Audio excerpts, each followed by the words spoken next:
പഹൽഗാം ഭീകരാക്രമണത്തിന്റെ പശ്ചാത്തലത്തിൽ ഇന്ത്യ പാകിസ്ഥാന് നൽകിയ തിരിച്ചടികൾ ഫലം കണ്ടു തുടങ്ങുന്നതായുള്ള റിപ്പോർട്ടുകളാണ് പുറത്തുവരുന്നത്. നയതന്ത്ര തലത്തിലും വ്യാപാര മേഖലയിലും ഉൾപ്പെടെ ഏർപ്പെടുത്തുന്ന ഉപരോധങ്ങൾ സാമ്പത്തികമായി പിന്നോക്കം നിൽക്കുന്ന പാകിസ്ഥാന് കനത്ത പ്രത്യാഘാതം സൃഷ്ടിക്കും എന്നാണ് രാഷ്ട്രീയ നിരീക്ഷകർ വിലയിരുത്തുന്നത്. ഇന്ത്യയുമായുള്ള വ്യാപാര ബന്ധം പൂർണ്ണമായി നിലച്ചതിനാൽ പാകിസ്ഥാനിൽ ജീവൻ രക്ഷാ മരുന്നുകൾക്കുൾപ്പെടെ കടുത്ത മരുന്നുക്ഷാമം ഉണ്ടാകുമെന്നാണ് ആരോഗ്യ വിഭാഗത്തിന്റെ മുന്നറിയിപ്പ് ഉള്ളത്. ഈ പ്രതിസന്ധി മുന്നിൽ കണ്ട് മരുന്നുകൾ വലിയ തോതിൽ സംഭരിക്കാനുള്ള അടിയന്തര നടപടികളാണ് പാക് അധികൃതർ ആരംഭിച്ചിരിക്കുന്നത്. ജമ്മു കശ്മീരിലുണ്ടായ പഹൽഗാം ഭീകരാക്രമണത്തെ തുടർന്ന് സിന്ധു നദീജല കരാർ ഇന്ത്യ താൽക്കാലികമായി മരവിപ്പിച്ചിരുന്നു. 26 നിരപരാധികളുടെ ജീവനെടുത്ത ഭീകരാക്രമണത്തിൽ പാകിസ്ഥാന്റെ പരോക്ഷ പിന്തുണ ഉണ്ടായിരുന്നുവെന്ന് സ്ഥിരീകരിച്ചതിനെ തുടർന്നാണ് ഇന്ത്യ കർശന നടപടികൾ സ്വീകരിച്ചത്. തീവ്രവാദ സംഘടനകൾക്ക് പാക് ചാര സംഘടനയായ ISIയുടെ പിന്തുണ ലഭിച്ചിട്ടുണ്ട്. തിരിച്ചറിഞ്ഞിട്ടുള്ള ഭീകരരിൽ പലരും പാകിസ്ഥാനിൽ തീവ്രവാദ പരിശീലനം നടത്തിയിട്ടുള്ളവരാണ്. സിന്ധു നദീജല കരാർ നിർത്തിവെക്കാനുള്ള ഇന്ത്യയുടെ തീരുമാനത്തിന് മറുപടി എന്നോണം പാകിസ്ഥാൻ ഇന്ത്യയുമായുള്ള എല്ലാ വ്യാപാരവും നിർത്തിവെച്ചിരുന്നു. പാകിസ്ഥാനിലെ ആരോഗ്യ മേഖലാ മരുന്നുകൾക്കും മരുന്നുകൾ നിർമ്മിക്കാനുള്ള അസംസ്കൃത വസ്തുക്കൾക്കുമായി വലിയ തോതിൽ ഇന്ത്യയെ ആശ്രയിക്കുന്നുണ്ട്. ഈ ഘട്ടത്തിൽ ഇന്ത്യയും പാകിസ്ഥാനും തമ്മിലുള്ള സംഘർഷം രൂക്ഷമാകുന്നത് രോഗികളുടെ ജീവന് കൂടി ഭീഷണിയാകും എന്ന സാഹചര്യത്തിലാണ് പാകിസ്ഥാൻ അവശ്യ മരുന്നുകളുടെ സംഭരണം ആരംഭിച്ചിരിക്കുന്നത്.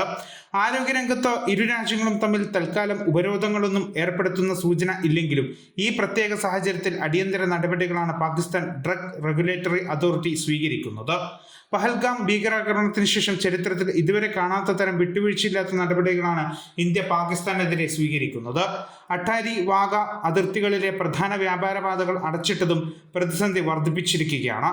മാരകമായ രോഗങ്ങൾക്കുള്ള ചികിത്സകൾക്കും മറ്റുമായി പാകിസ്ഥാനിൽ നിന്ന് നിരവധി രോഗികളാണ് ദിനംപ്രതി ഇന്ത്യയിൽ എത്തുന്നത്. പാകിസ്ഥാൻ പൗരന്മാർക്ക് നൽകുന്ന എല്ലാ സേവനങ്ങളും ഇന്ത്യ നിർത്തിവെച്ചതോടെ രോഗികളുടെ ചികിത്സയും പ്രതിസന്ധിയിലാകും. ഇതിന് പിന്നാലെയാണ് മരുന്നുക്ഷാമം കൂടി നേരിടേണ്ടി വരുന്നത്. മരുന്നുമായി ബന്ധപ്പെട്ട അടിയന്തര സാഹചര്യങ്ങൾ നേരിടാനുള്ള ബദൽ മാർഗങ്ങളാണ് തങ്ങൾ തേടിക്കൊണ്ടിരിക്കുന്നതെന്ന് പാകിസ്ഥാൻ ഡ്രഗ് റെഗുലേറ്ററി അതോറിറ്റി അധികൃതർ അറിയിച്ചു. മരുന്നുകളുടെ അസംസ്കൃത വസ്തുക്കൾക്കായി പാകിസ്ഥാൻ നിലവിൽ ഇന്ത്യയെ 30% മുതൽ 40% വരെ ആശ്രയിക്കുന്നുണ്ട്. ഇന്ത്യയുമായുള്ള വ്യാപാര ബന്ധത്തിൽ ഉലച്ചിൽ നേരിട്ടതോടെ ചൈന, റഷ്യ, യൂറോപ്യൻ രാജ്യങ്ങൾ എന്നിവിടങ്ങളിലേക്കാണ് പാകിസ്ഥാൻ ഉറ്റുനോക്കുന്നത്. ആന്റി റാബീസ് വാക്സിനുകൾ, പാമ്പിൻ വിഷത്തിനുള്ള ആന്റി വെനം, ക്യാൻസർ ചികിത്സകളുള്ള മരുന്നുകൾ, മോണോക്ലോണൽ ആന്റിബോഡികൾ തുടങ്ങി ഏറ്റവും അടിയന്തര പ്രാധാന്യമുള്ള ചികിത്സയ്ക്കുള്ള മരുന്നുകളുടെ ലഭ്യത ഉറപ്പാക്കുന്നതിനാണ് ഏജൻസി ശ്രദ്ധ കേന്ദ്രീകരിക്കുന്നത്. അതേസമയം പാകിസ്ഥാൻ എത്ര തയ്യാറെടുപ്പ് നടത്തിയാലും അവശ്യ മരുന്നുകളുടെ ക്ഷാമം ഉണ്ടാകുമെന്നാണ് ആരോഗ്യ വിദഗ്ധരുടെ മുന്നറിയിപ്പ്. അതിനിടെ വ്യാപാര ഉപരോധങ്ങളിൽ നിന്ന് ആരോഗ്യരംഗത്തെ ഒഴിവാക്കണമെന്ന് Pakistan pharmaceutical manufacturers association Pak സർക്കാരിനോട് ആവശ്യപ്പെട്ടിട്ടുണ്ട്. നിരവധി ജീവൻ രക്ഷാ മരുന്നുകളുടെ അസംസ്കൃത വസ്തുക്കൾക്കായി ഇന്ത്യയെ ആശ്രയിക്കുന്നതിനാൽ ഔഷധ മേഖലയെ ഉപരോധങ്ങളിൽ നിന്ന് ഒഴിവാക്കണമെന്ന് ആവശ്യപ്പെട്ടിട്ടുണ്ടെന്ന് Pakistan pharmaceutical manufacturers association chairman Tauqeer ul Haq പറഞ്ഞു. Subscribe to One India and never miss an update.